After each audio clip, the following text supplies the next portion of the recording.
I don't even know what episode it is now, so I'm not going to I think 11. Is it really 11? I actually know it's 11 because I just edited 10. So you happen to be the one editing them. Oh, yeah. I can confidently say this is episode 11. We put all of our eggs into that Taylor Swift episode, and then the second one, second part kind of slowly made its way out. It did. But it made it.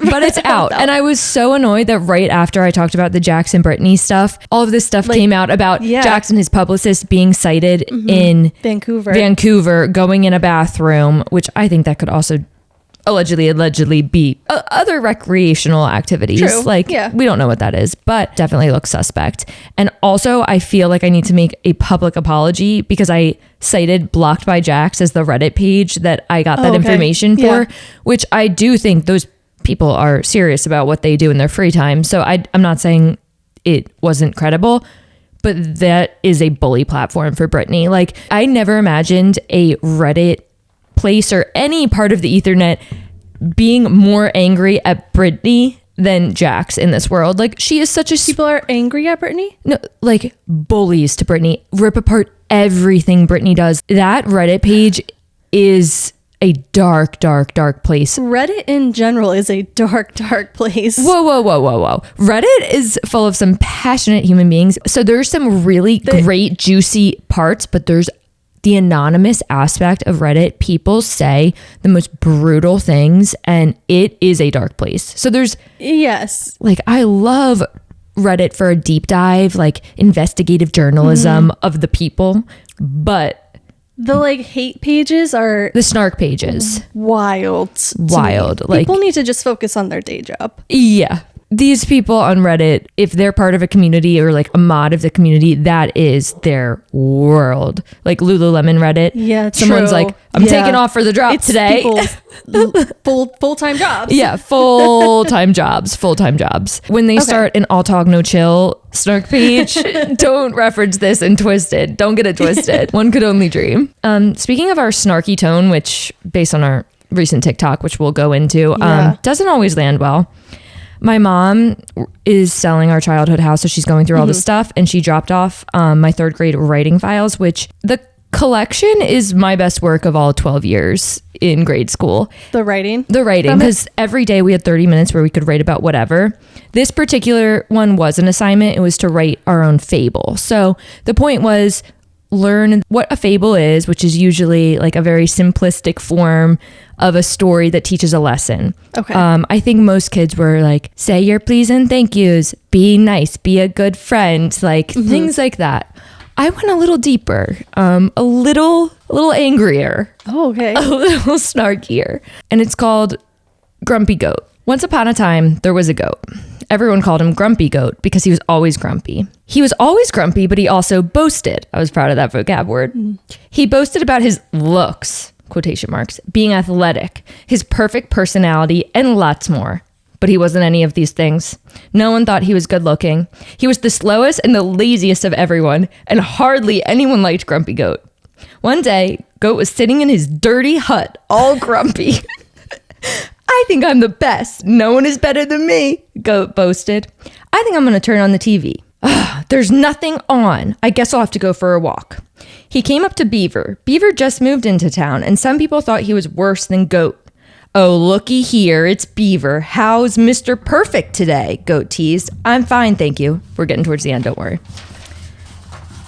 How many trophies do you have? Oh, I forgot. You don't have any. Didn't mean to hurt your feelings. Ha ha, Goat said to the Beaver. The Beaver lost his temper.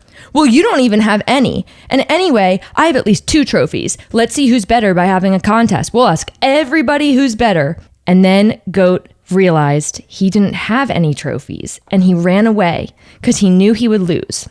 Moral of the story. If you're wondering what it is, because at this point I had no idea how I could possibly tie this up. This in. The truth is the truth. So don't brag about what you can't prove. You're right. Mic drop. That was the truth is the truth. The truth is the truth. I really built this big case for Grumpy Goat. Wow. He sucked. He was living in a world of delusion. And there wasn't like a happy redemption arc in this plot. No. There was... He lied. He couldn't fake it. Maybe Grumpy Goat could be vindicated if he had some trophies to show. He had nothing. But he didn't. Just a dirty hut. And the truth is the truth. And he was worthless because he had 0 trophies. And that's the truth. I would love third grade. A child psychologist to weigh in on this one. I wonder if your teacher was reading it like, we're gonna where are we going here? Down to the like guidance counselor. I do remember being weirdly angry when writing it and getting to the end because I built a long case for Grumpy Goat and then being like, I have no idea where I'm going. I'm just so angry at this goat who thinks he's the shit and he's not. And then I'm like, I gotta tie it in. Lies. Yeah. So is that a picture that you have? Oh, I do. There Grumpy Goat? There are illustrations, not Grumpy Goat. Oh, the trophy the trophies here that he doesn't have. Yeah, trophies really here are kind of the motif. Oh, it's in a thought bubble, so he's like thinking about his trophy. Oh, that's a good catch. He's imagining it, but see, it doesn't exist, and the truth is the truth, and he's worthless. And that's that. Very wise and insightful of third grade Emma. Yeah, I think I should circle back and be like, I do have a podcast. If you listen, I think you'll really see kind of the line. Circle. Yeah. So I hope you enjoyed that. I love that. Thanks. Grumpy Goat. Okay, we got some serious reality TV to cover just with the explosive Vanderpump Rules season 11 finale. Do you live in the camp of that was a season finale or a series finale? When I was scrolling on Instagram and TikTok and I hadn't actually seen it for myself, I'm like 100% if Andy Cohen and the production team made the cast sit down at the reunion to watch this together and monitor their reactions, this is 100% a series finale. And then when I watched it, I'm like, I think they are leaving the room for it to be a final period on the series, but I don't think it's definitive. I think it's probably up for negotiation. But then today's news made my decision. Ariana removed Vanderpump Rules from her Instagram bio. Honestly, thank God. Thank God. Nothing. I agree with you though. I think it definitely was their way of covering all their bases to potentially make that, if they end up not filming another season, to be like, that was the series finale, that's what you got, and kind of make it a culmination of everything, which it was. Or it still keeps it open to continue filming. But now that we know that they're not filming right now for another season, I think they kind of knew in the back of their mind of like, oh, we might not actually go anywhere. So let's kind of make this or wrap it up with a nice little bow, just in case. Yeah. And just to cover, I mean, I'm sure if most people are listening, they know what the finale was, but there's a big fourth wall drop. Tom Sandoval wanted to have a conversation with Ariana and supposedly apologize. Typically in the reality shows, they wouldn't disclose all of the chatter about, oh, Tom just wants to have the conversation because it's the last chance to get his redemption arc in front of the audience.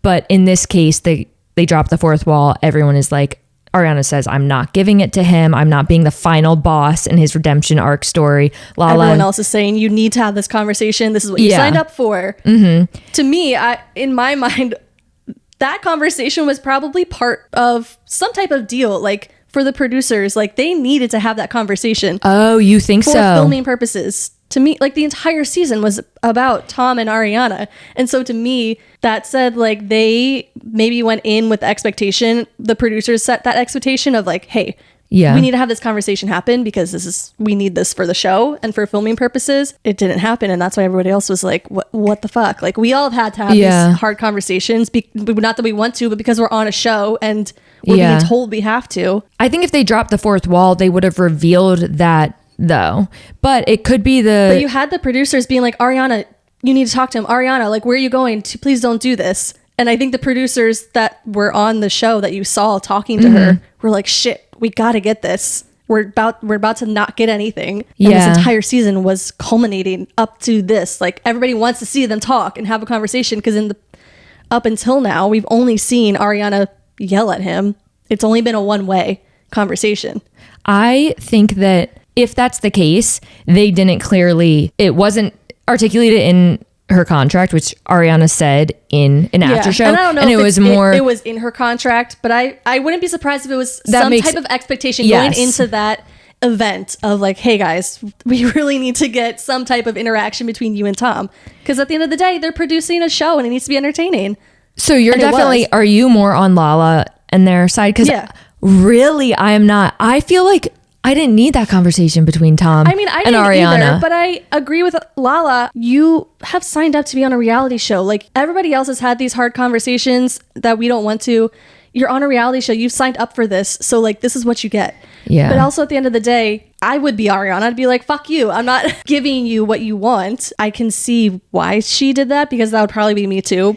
But as somebody viewing, I'm like, yeah, I agree. Like, suck it up. You're on a reality show. Do it. I think if it's something I wanted more, like Kyle Richards, I want her to admit she's in a relationship with Morgan Wade, I would be more annoyed. And also, I don't think Ariana is built for the long haul of being a front. No. Like, I just don't think that's of her interest, which is good for her. That's not a rip on her. Yeah. So I think that she will naturally fade. And I think Lala and Tom Sandoval and these people who've wanted to be the person at the front of the band, like the lead singer of the band of Vanderpump Rules, it's coming from a place of jealousy. And Lala, a few seasons ago, was literally refusing to talk about things. Right. So it's just rich coming from her. She drew that super deep line in the sand of, I will not be talking about these things. Yeah. And now when it's somebody else and she's like, come on. I think they would have better points if they had more of an issue with the way Ariana apparently hid sides of their relationship with Tom Sandoval. That I think is valid, that there are whispers that they weren't real about their relationship in past seasons. And that would be annoying as a viewer, because we were sold a different image, you know. Vanderpump Rules is you're ready done. For it to be done. And I mean, I think they're also setting it up by having all of these crossovers with the Valley and Vanderpump Rules. The double dipping. I don't need to see Jax Taylor on both shows right now. Like, and they're bringing Shayna and Lala into the Valley. Like, this whole crossover back and forth. It's like, pick a lane. Which show are they going to be on? Just pick one. I don't need to see them on both shows right now. So to me, them kind of meshing and blurring the lines of like who's on what cast, we're seeing them both on both shows, is them kind of introducing like these new characters easily go into the Valley. They're laying the groundwork. They are. I don't think they probably know how it's going to end up. They're probably seeing. Right. So that's why they're like, can we transition Lala and Shayna to be in the Valley, because they have kids and that's an easy in for them. They're leaving the door, all the doors open right now to kind of shuffle things around if they need to. Side note, smart.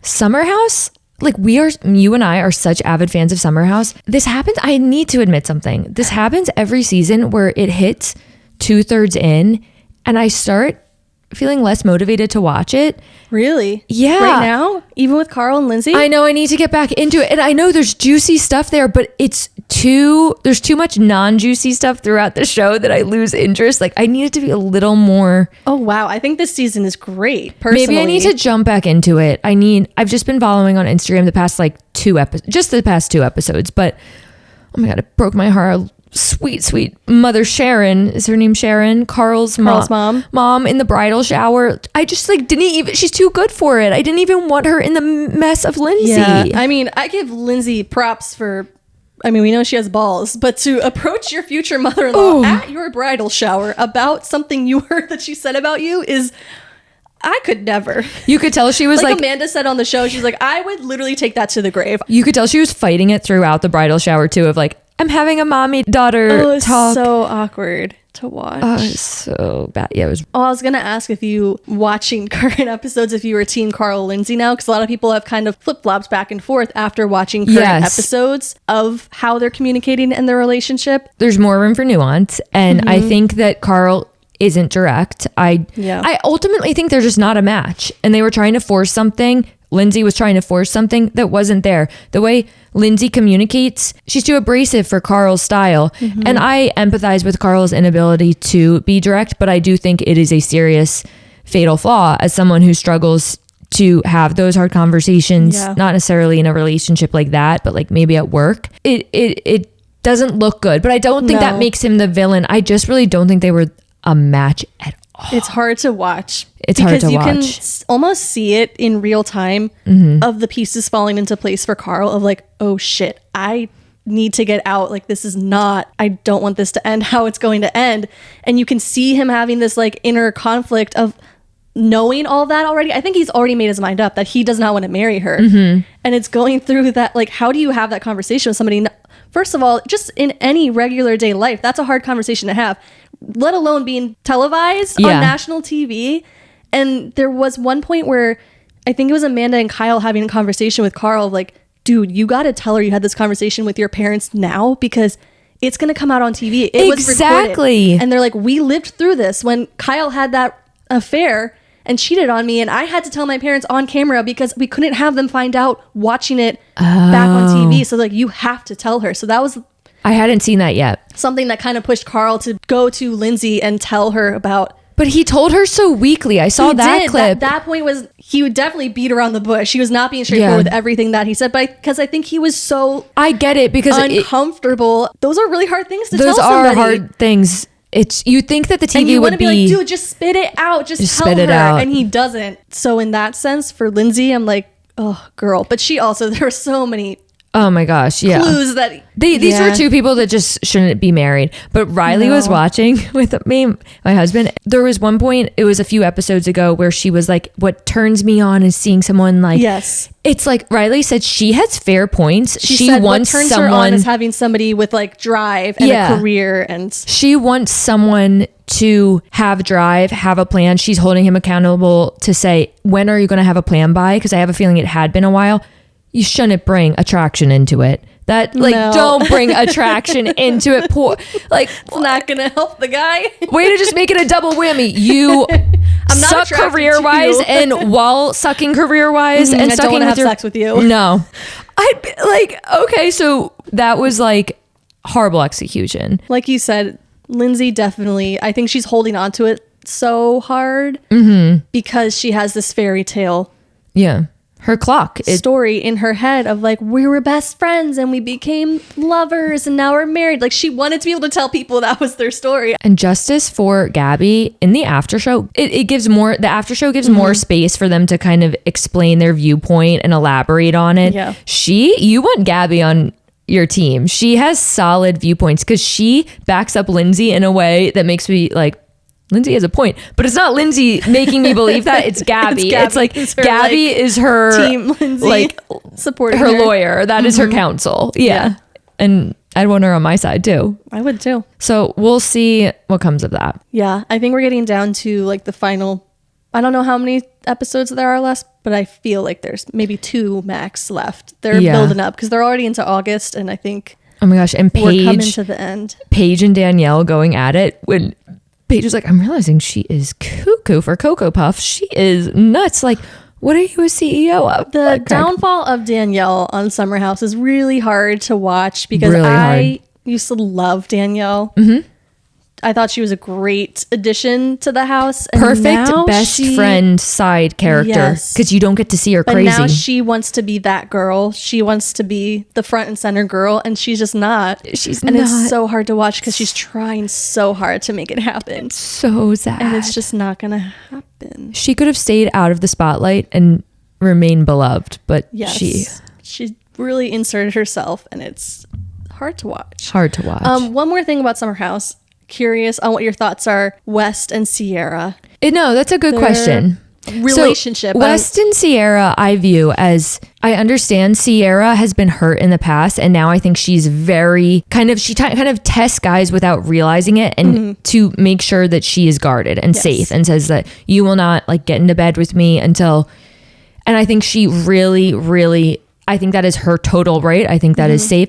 However, I think what's lacking is them both being vulnerable and being, maybe they did have these conversations and being like, I really like you and I want to make this work and I need time. And I think if they both would have said that, they would be together. But I think they're both also trying to play it cool and like not seem that. And then Wes is like, yeah, I'm texting other girls. Like, I'm sure he's literally just the equivalent of like a gay best friend, but not gay to many girls. Like I'm sure he has many girlfriends.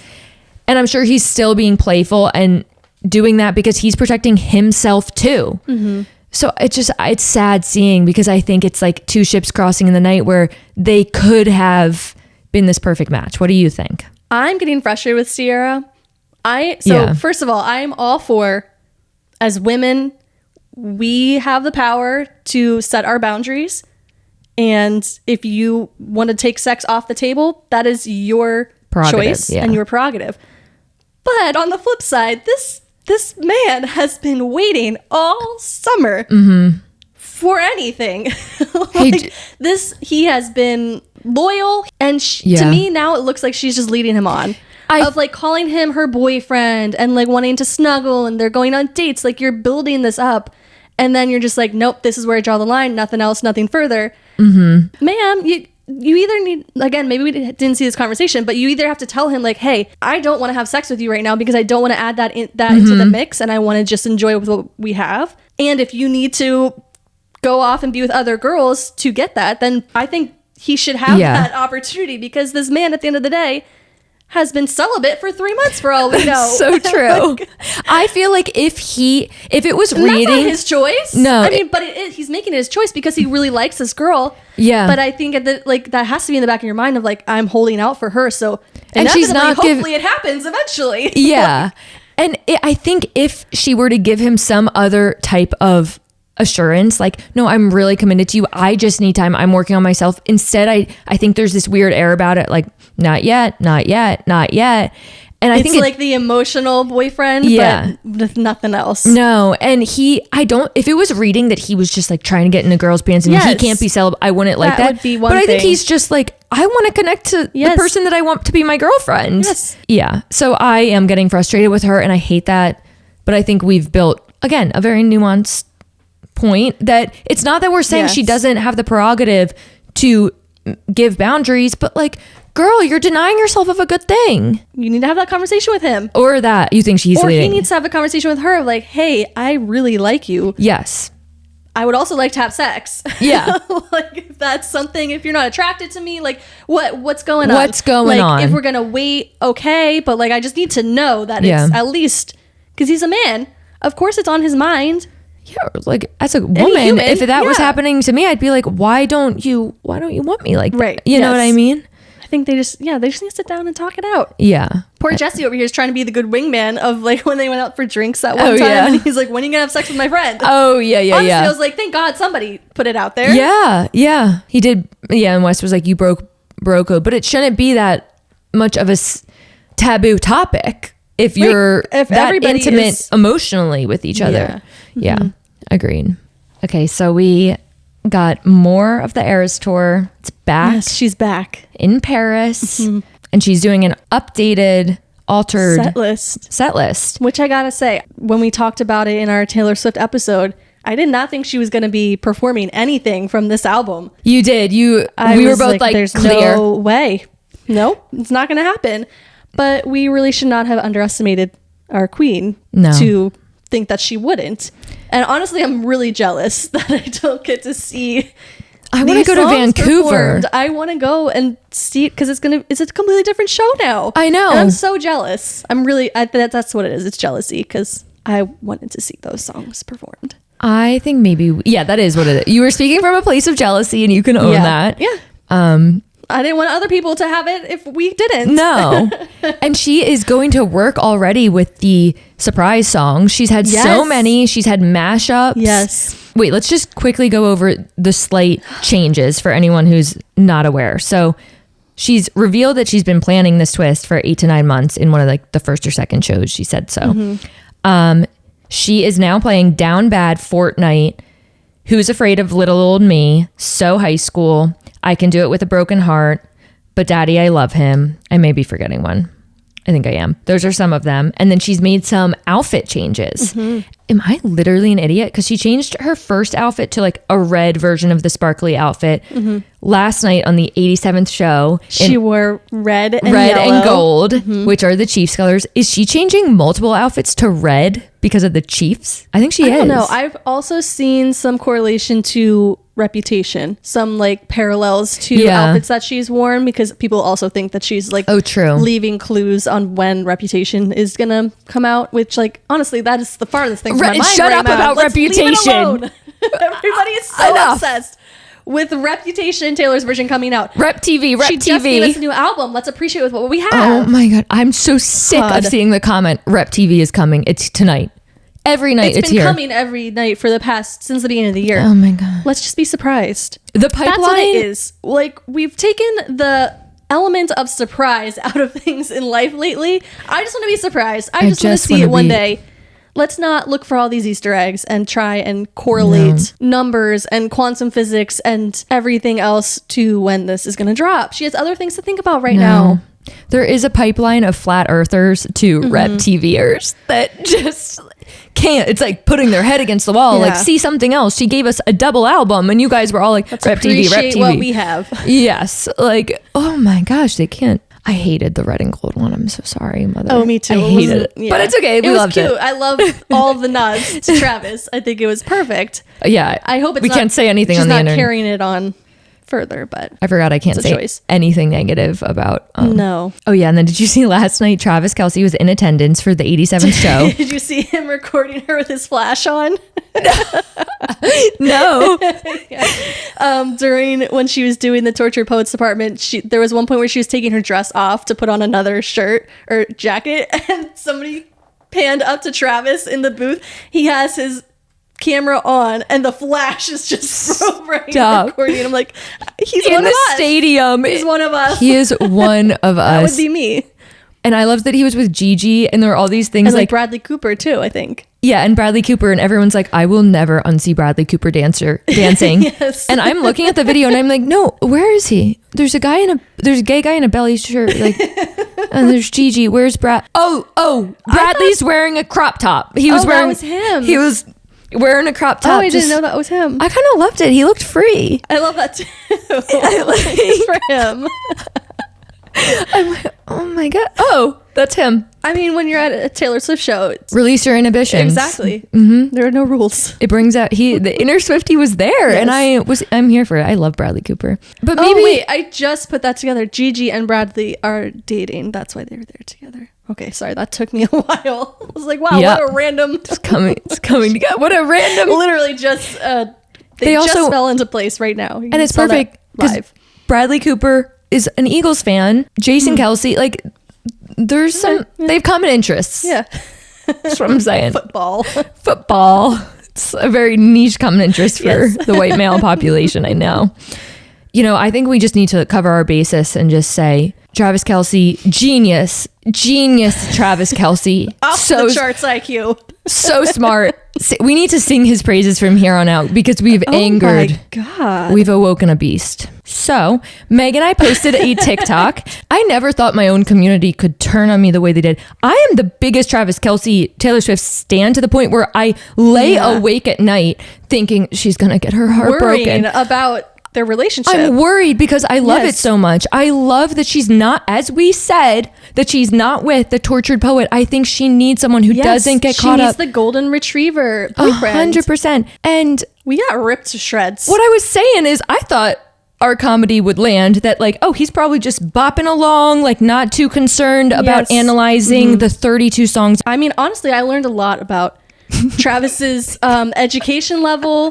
He was on the dean's list, if you didn't know. He's actually incredibly smart, and he can really decode and talk about football plays on a different level intellectually. And so we really sold him short, and shame on us. Yeah, we needed to sit ourselves down and listen and learn. I didn't know he was dyslexic, but we did not bring that up at all because we didn't know. We said in the video, we said nothing about him in his ability to read.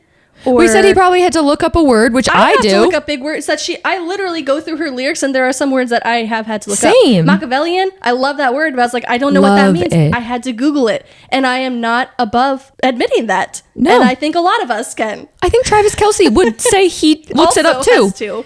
And to your point, Taylor Swift herself, literally one of her lines in Is It So High School? Yeah. Where she says, he knows how to ball. I know Aristotle. She lays it out right there. So I don't think we are really grasping that far. Meg, we're ableists. We're classists. These are things that were said in the comments.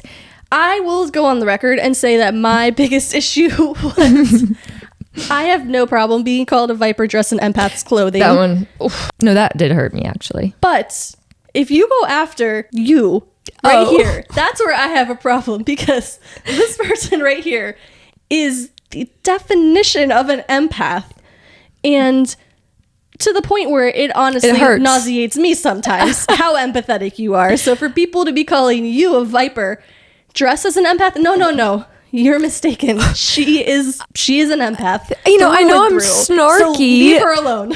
I know I'm snarky, but I Call still me that all you want. I don't care. That's Actually, true. Don't think I'm dressed as an empath at all. I am not really empathetic. Yeah, I'm not.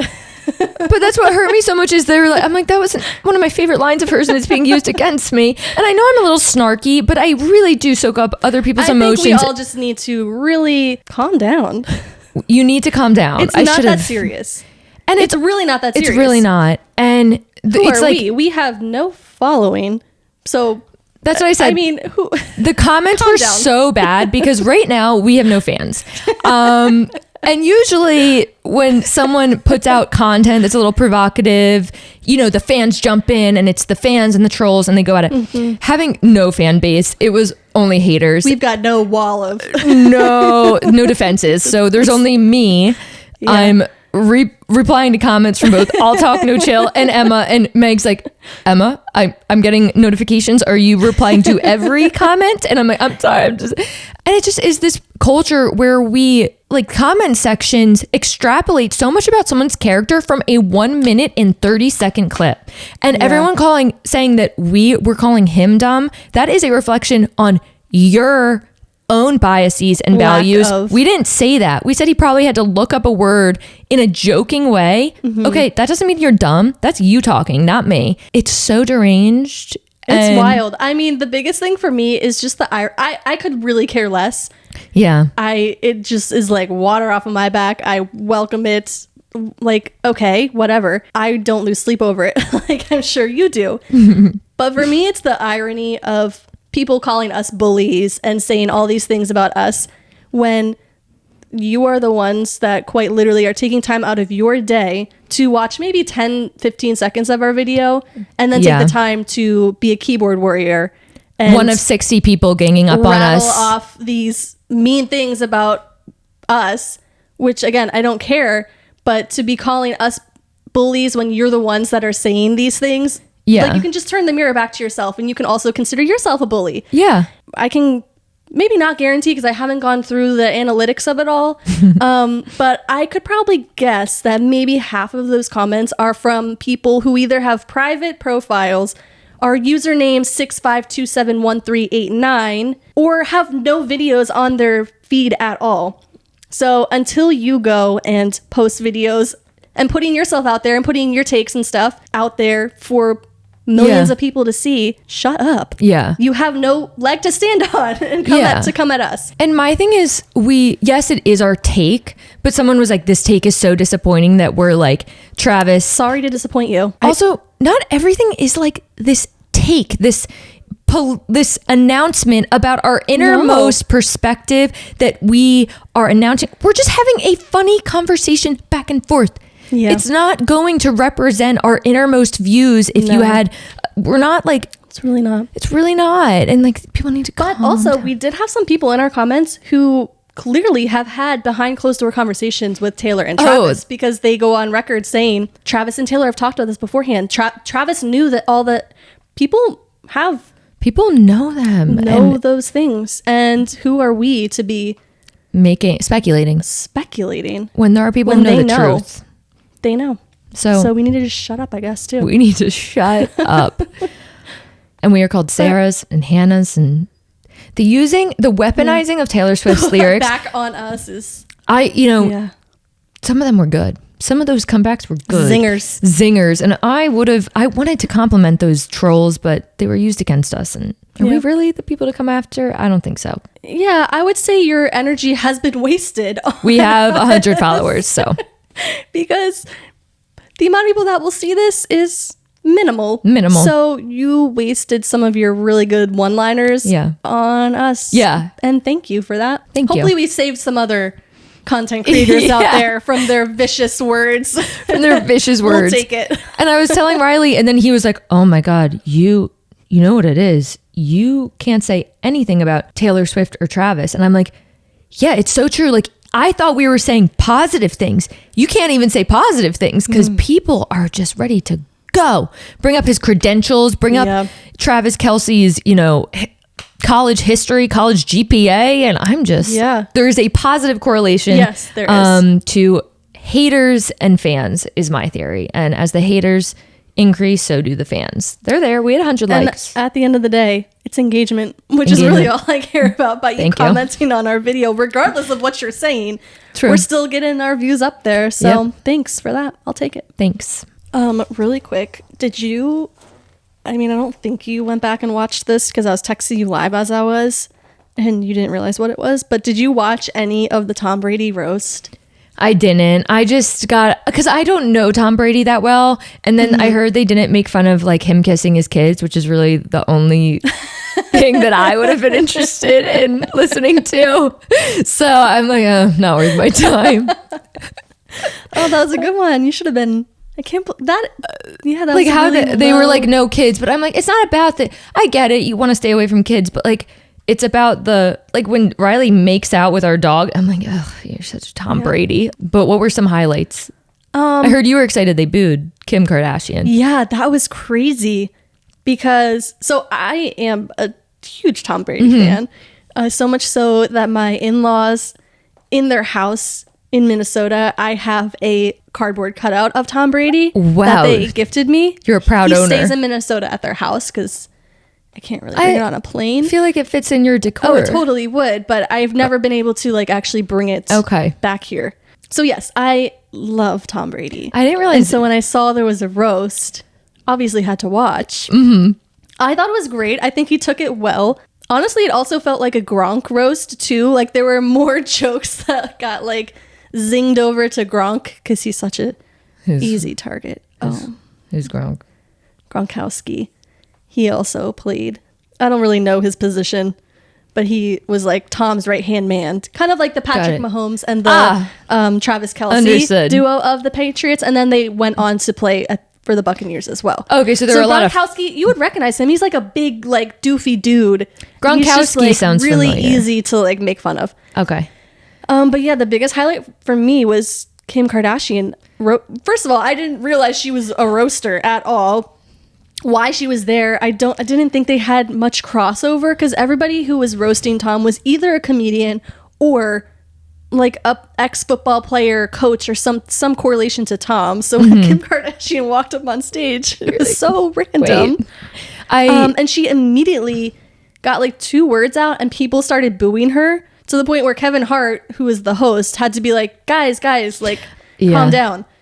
If it was anyone else, I would feel really bad because like that's gotta suck being booed. But Kim Kardashian, so this guy made this kind of ruthless video on some podcast. I should have got the username. I didn't think I was gonna bring it up. And he was like, he was at the roast and he's does he have a mustache? Yes. Andrew Schultz. I was gonna say. Oh my God. He's like, I've never seen the disassociation. He's like, if you told me that Kim Kardashian sent a robot that was able to like do her mannerism stuff but with no emotion, he's like, I would have been like, cool, that makes sense because she had no emotion. Yeah. Sat with perfect posture the whole time, just completely, maybe she was on some beta blockers. She probably was. That could be the only way, the only possible. Because I sometimes, if I compare to making this podcast, you know, me and my comparisons to the Kardashians, you have to be so aware of how you're sitting. And it's that times a billion for any celebrity, let alone Kim Kardashian, and she thrives on it. And the more time that goes on, I can understand Kourtney's attitude towards Kim more and more, just that Kim is, I can't get enough media attention. And I can't imagine the amount of energy she exerts every time she goes in front of the media, but she's like, I want more of that. I want more. Like, it's so much energy to remain a robot and unaffected of people booing you and hating you. Yeah. So that was really a high point. For me. Just that, like, the fans of like the people, the public who were at a Tom Brady roast were so up to date on hating Kim Kardashian that I know there were enough of them there to boo her and make such a impact. That's so true. I thought that was quite impressive. I'm just remembering you sent me the video and I was like, you didn't give any context. You're like, oh my gosh, people booed Kim. I thought the Tom Brady roast was just like a known thing of like, this is happening. Yeah. I mean, I didn't realize it really was the talk of the zeitgeist, yet I was just like, ugh. What is she doing again? Giving a speech? Like, why is she giving a speech? Why is she trying to have another SNL moment? And you're like, I'm with you on the hate, but like, what are you talking about? I just sent you a video for the roast. Like, their job was to roast. And I was like, oh, I didn't realize. I just was so, Took a second to catch up. yeah, like, You thought it was like Met Gala coverage. I thought she was trying to crack some jokes, get a little knee slapper. Like, no, she's Oh yeah, I thought it was Met Gala. So you're one day ahead. Not yet. Oh no. Love the energy, but this place It definitely tapers off by the end. Our king, Ben Affleck, really got caught in the crossfire. He did not do well. In his defense, if there is any defense, I mean, I learned from, I think Nikki was in some interview that I watched, and she was kind of talking about how the placement of where you actually go up to roast somebody matters and makes a big difference and impact. Because she's like, I requested to go second. Like I wanted to go second.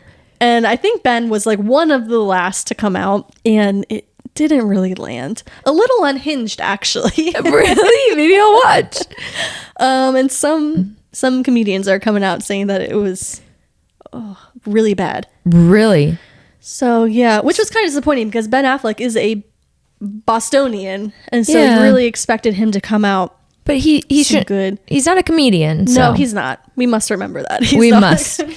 And Kim probably had a team write her jokes, and Ben probably was like, "I'll take out some, get a Dunkin' coffee, take out pen and paper, do it off the cuff," and he did. But yeah, that's really all I have to say about it. So the Met Gala was in fact the next day, and I was someone who loved the E! News Juliana Rancic coverage, and I miss it. Joan Rivers. Oh, Joan Rivers. Love her, hate her. Her delivery wasn't always there, but she had some wins, some losses with her commentary, and I miss it. And it's lacking that. It has some crazy stars, the Met Gala, like Zendaya, but it does feel like a deflated balloon. And to summarize, the Met Gala's theme this year was Sleeping Beauty's reawakening fashion. The dress code was Garden of Time, and the exhibition featured like old rare items that some of them were too fragile to even display or wear, and they had AI representation, light projection. So I actually thought there would be a mixture of like very garden-esque themes and then more like futuristic, and it was very on the nose with some of the outfits, I thought, which isn't a bad thing, but I was surprised there wasn't like a futuristic element. But maybe that's just me. Yeah, because there was a big emphasis, at least when I remember before the Met Gala, it was like many of the items are too fragile to even be worn. Right. And so they had to find all these creative ways to display them. So I thought it was going to be more couture things. I don't know. I think of the Met Gala as people push the envelope so much on the interpretation to the point where you can't always tell. Yeah. So I was surprised to see that it was like kind of what you were expecting, because I've wired my brain to be like, what are the crazy ways they're gonna interpret this theme? I feel like this theme though was one of the most straightforward themes, which I appreciate as somebody who is not very well versed in fashion. Can't even understand the descriptions of them. I appreciated that this one was pretty straightforward, so it was easy to kind of see the correlations, because there are some themes in the past where I'm like, I don't know what this means, and I don't know how they're finding the correlations. So for someone in like layman's terms, I appreciated it. Yeah, Sleeping Beauty. Sleeping Beauty. Did you see the maybe speculation that Anna Wintour picked this theme? The topic being like fashion that cannot be worn because it is so delicate and just needs to be appreciated for what it is, not on a body, because of Kim Kardashian wearing Marilyn Monroe's dress last year and completely ruining it. Yeah. We're going to do a whole theme around what not to do, like what you did last year. Yep. I think that's probably accurate, that it was inspired. I love that. And it was effective, because when that criticism was floating around when Kim Kardashian wore that Marilyn Monroe dress, I was like, I don't have a personal attachment to those items in a fashion art sense. So I'm like, who cares? She's giving life, another round of life to a garment. But now with this theme, I'm like, wait, that's so true. That could be an artifact for decades and hundreds of years, thousands of years. And she damaged it, like even getting the oils. Your skin and... Yeah, I was like, I get it now. That's really that's pretty messed up. Yeah. And also, I'm just tired of the corset thing. I'm sorry, with Kim Kardashian. That's just my opinion. Like I am tired of it. I'm tired of it. Do you think she had an outfit malfunction? I think they planned to do the cardigan. I think it was just so pushing the limits. Like her shoes didn't have a heel because it was catching the garment. Those heels brought her to like a 6 foot height. And combined with the immobility of the dress, I think she had to remain posed in that one way. Yeah. I don't think she was happy with the photos because in her Instagram reel, she like kept cutting out her face. Oh, really? Yeah. At first, I 100% was like, oh, she had another malfunction because she looks so uncomfortable in this sweater. But then I saw a TikTok creator. Who was the designer that she wore? Was it? It was Mason Margiela. Yeah. Showed his like the most recent line that they had and how that sweater is quite literally part of his collection. Yeah. And so then it made sense for me of like, oh, this is actually that's his like thing, signature. And this is, yes. I didn't mind the cardigan. It was the way she was wearing it. There was looked uncomfortable. Yeah. Like she like something was gonna like pop off or like the back wasn't zippered or like it made me uncomfortable just looking at her. She's trying to make this her signature that she pushes the limits of what's comfortable. But I think every now and then it's okay to surprise people and do like a looser fitting or like an unexpected silhouette. Like she looked physically uncomfortable and I'm like, she's tired. Like oversized is in. Like it's embrace it, just Kim for one night. But it was a beautiful structural piece, but she looked uncomfortable and you could feel it. Yeah. Could feel it for sure. Whereas that woman Tyla, she had that one where people were lifting her up. Oh, the sand. Yes, I love that. Because she couldn't move. I thought that was cool. Yeah, I thought that was really cool. And I hate to admit it, but Kendall Jenner, who usually gives us nothing with her modeling, I loved her outfits killed it. She killed it. She was up there for me. Alexander McQueen. Yeah. Oh, another interesting thing was this TikTok creator whose username is Relax It's Only Fashion. He's like, what is the event going to look like past Anna Wintour? Because he's speculating that some brands, it's not just celebrities losing interest, it's brands losing interest in the event. There's no Gucci, there's no Louis Vuitton, there's no Ralph Lauren. Like on one sense, they're ready to wear, so it makes sense that they're not at this ultra couture thing. But there is this like buzz that's dying around the Met Gala, and I think E! News needs to get in there on the red carpet. There. I think we need to bring back OG coverage. I don't know. I loved those. Yeah, I noticed. I think it's on Hulu or something. Like you can watch the Met Gala, and in my mind, I was like, "What is there to watch?" Like I know it's like the Met Gala. Yeah. What we see is them walking into. Like we don't actually know what goes on inside. That's true. I've never been there. I am curious. That's what they should do. Like a behind the scenes of what goes on once they get into the museum. I think they just walk around and look at the exhibit. Is there dinner? There is dinner, and Anna Wintour is like she doesn't seat dates together, and it's a very formalized dinner. And I think it's almost like a stressful event. What do you mean you don't? She doesn't seat dates together. You get next to random people. Oh, you are at the mercy. I know. I would pass. I think that's why Taylor Swift. If I got invited to the Met Gala, I would say no, thank you. No, thank you. Yeah, no, thank you. I will not be spending. My social anxiety would be through the roof. No, I would never. And so J-Lo and Zendaya were the hosts. J-Lo. Our girl J-Lo. She's also, again, in some hot water. It's her party. For being rude to people. They're like, have you seen that? J-Lo, what are you wearing? Schiaparelli. Did you see that? I think Anna Wintour came out and was like disappointed in how she handled herself as a host. She said something where I don't think she's going to be, it's not that she's not going to be invited back, but Anna Wintour was not happy. Mother was not happy with how J-Lo held herself and represented the Met. It really gives that vibe like you are there at the mercy of Anna Wintour. Checks out. Yeah. I mean, we've been saying it. Yep. She said that welcome to my party. Just because you're the host doesn't mean. I don't think Ben Affleck was there with her. Actually. Oh yeah. I'm not wearing an outfit. Are you kidding me? I can't wear a t-shirt. No.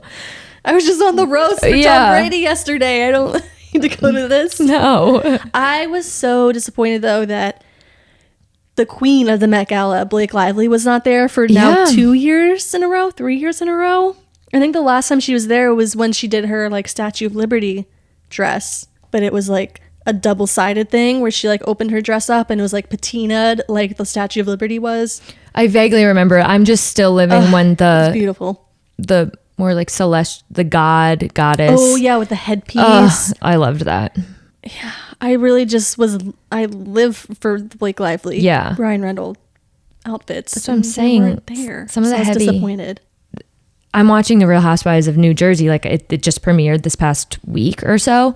And I turned it on and I'm also simultaneously rewatching Real Housewives of New York City OG, which is something I always do.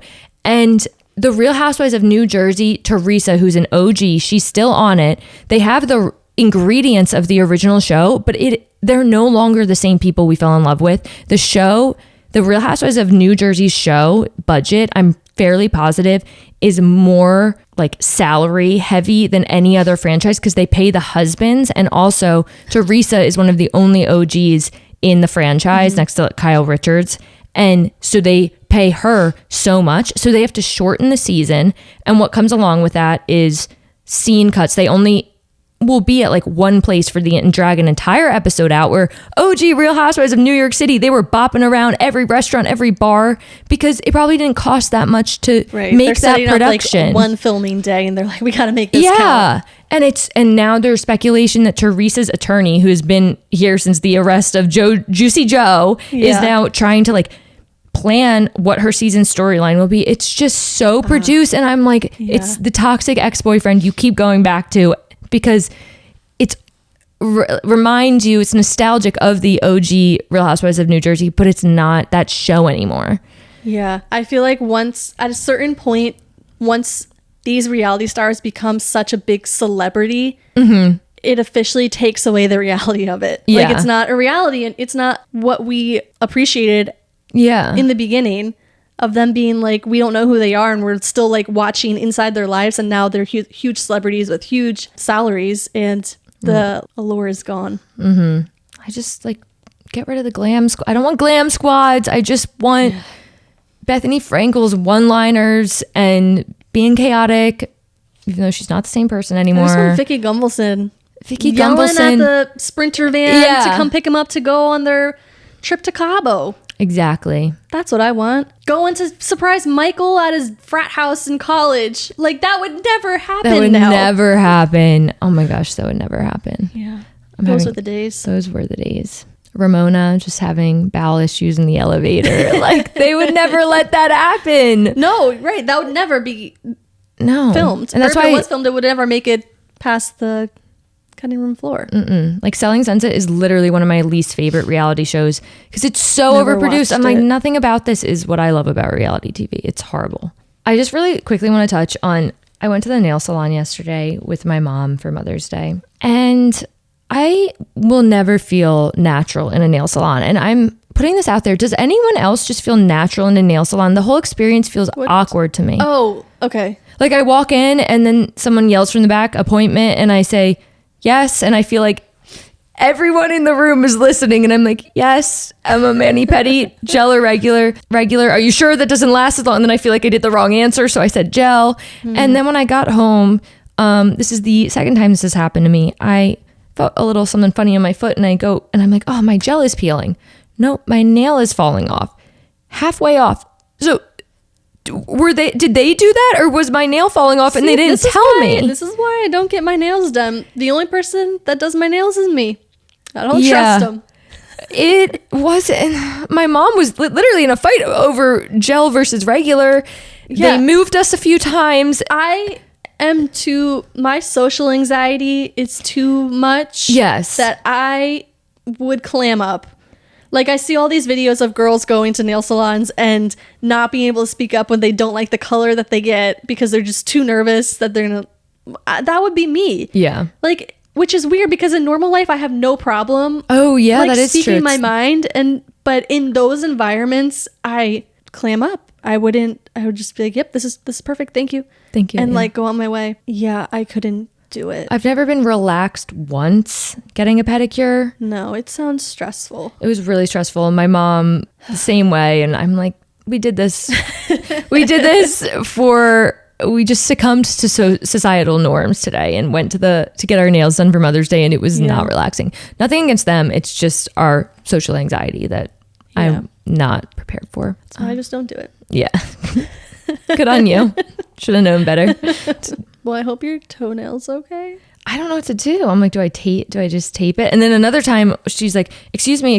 And I'm like, yeah, like this was a different time. I'm like, yeah, what's going on? She's like pointing at my little toe, and I'm like, what's the issue? And then she's like, it's falling off. And I'm like, oh, I'm so sorry. Like, I didn't know. And then she's like, I'll just, oh, it's fine. I took it off. Oh, bye. Bye, little toenail. And you think that they've seen it all and they know handle this, but it just feels like it's my freak weirdness happening every time. And I think she came across my nail half off and was like, I'm just going to paint it. Leave that there. I'm just going to paint it. Pretend it's fine. I don't know what to do. Yeah. So, and then she painted the skin. My nail fell off that other time. I mean, that makes sense. To make it look uniform. Yeah, exactly. Like, oh, is it sticking? Okay. Otherwise, it look like you don't have a toenail, which you don't, but I appreciate the effort. Well, that wraps us up for episode 11. Yep. Hopefully our clips don't bring us as much hate, or maybe Hopefully they do. If I say bring it, you say no. Honestly, bring it if it means engagement. But like, come on, listen. If you're out there listening to us, like, check out TikTok. Give us a rating, but also fight for us in the comments. Honestly, if you're listening to this episode, we need help, which is more than what our TikTok followers are doing. Back us up. Back us up. Because those people out there are not listening to the full episode by any means. No. As always, we're on TikTok and Instagram, YouTube, Spotify, and now we're streaming on all platforms, kind of, maybe. We're trying. We're figuring it out. But just listen to Spotify or YouTube. Oh. I couldn't remember our Apple login, so we're not on Apple Music yet. So relatable. We have so many passwords and they change all the time, and I know, but can't stay logged in on things. So yeah, we're working on it. Okay, working on it. Yeah. Okay.